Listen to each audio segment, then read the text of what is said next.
back to the True Ball Python YouTube channel. This week's video will be an egg pulling. One of our largest ball pythons laid eggs. We're really excited to get another clutch from this girl.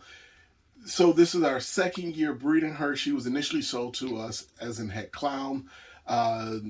We haven't been able to prove that out so far. So that's what we're looking to prove out this season, whether or not she's het clown.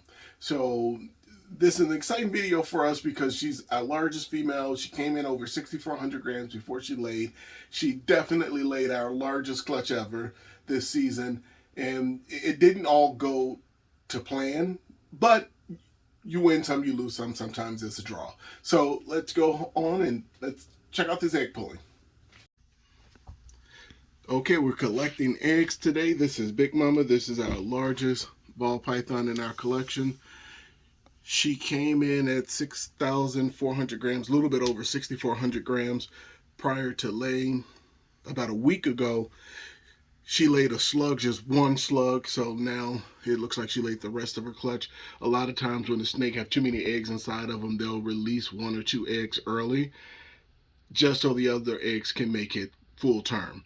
So we're gonna go ahead and get her off of these eggs and see how many of them she has. So I'm gonna go ahead and use my little hook to make sure I don't get tagged. Okay, well, we have a nice little pile of eggs here. Okay, so we'll reach around and get her tail unhooked. Oh yeah.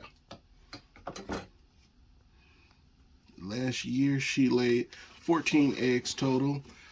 2 of them were slugs and 2 of them did not have veins.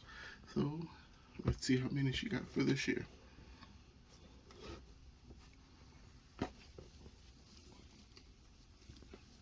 Okay. Pull her tail off and then just get the eggs from up under her. They're a little stuck. She just finished laying.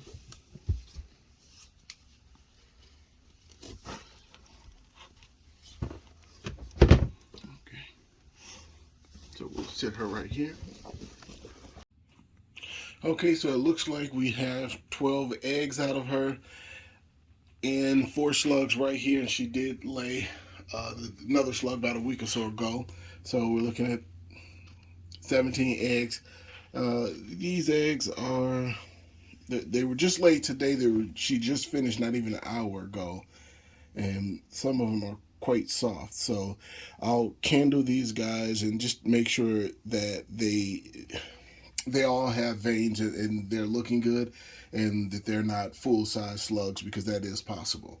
So let me go ahead, candle these guys, and I'll let you know how many good eggs we have. Okay guys, here we go. 12 eggs here total, and unfortunately only 6 of them have veins. The other 6 do not, so I'll still throw them in the incubator, but chances are they're going to go bad within the next week. What we'll do, we did separate them out, so the eggs right here have veins. These guys do not. We'll incubate it out. The male that she was bred to was a first-time breeding male. But you really don't, I don't know why, and I've had this happen before, and I've looked it up in the past, to why snakes would lay basically a full-size egg that does not look like a slug. So this right here, you know, is a slug. It's an infertile egg. Nothing's going to come about it. You don't need to incubate this out. Typically, when you get the full-size eggs, these are good eggs. But I've had it happen now 2 years in a row where you get full-size eggs, but they are indeed slugs. Most of them you can tell by the look of them, how these are spongy and they're just not full. But then you get the ones like these 2 that by all intents and purposes are full-size eggs. They feel like normal eggs. These eggs, the film feels thinner, and you could tell like something's wrong with it. It's not because these eggs were just freshly laid. You could tell that they just didn't develop all the way for whatever reason. Whereas these 4 have at least have regular skins on them.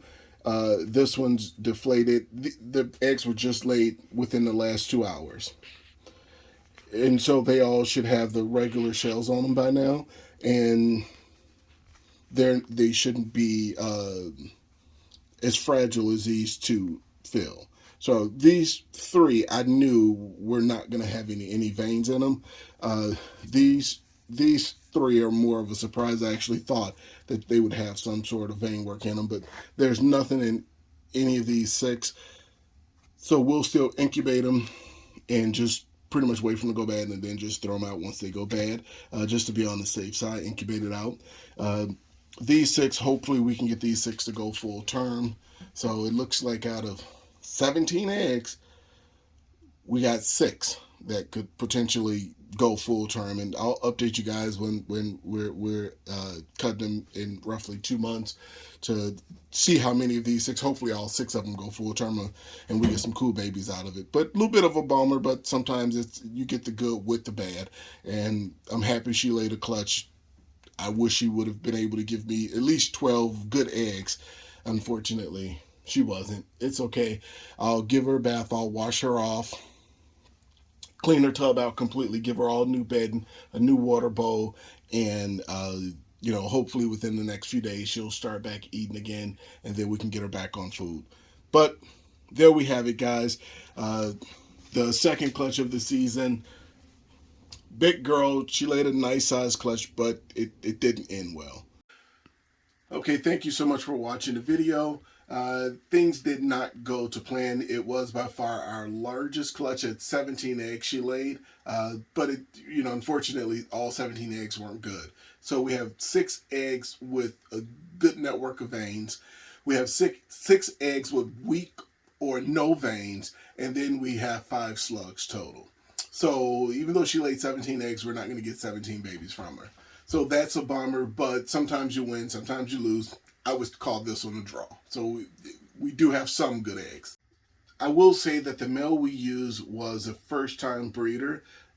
He's a little bit over 20 months now, but when we started breeding, he was about 16 months old. So even though he was up to size and definitely had sperm plugs, sometimes first-time males just aren't able to get the job done right away. It takes them a season or 2 to learn. So that could have been part of the reason for the infertile eggs. I'm not sure why we have the fully developed, basically slugs.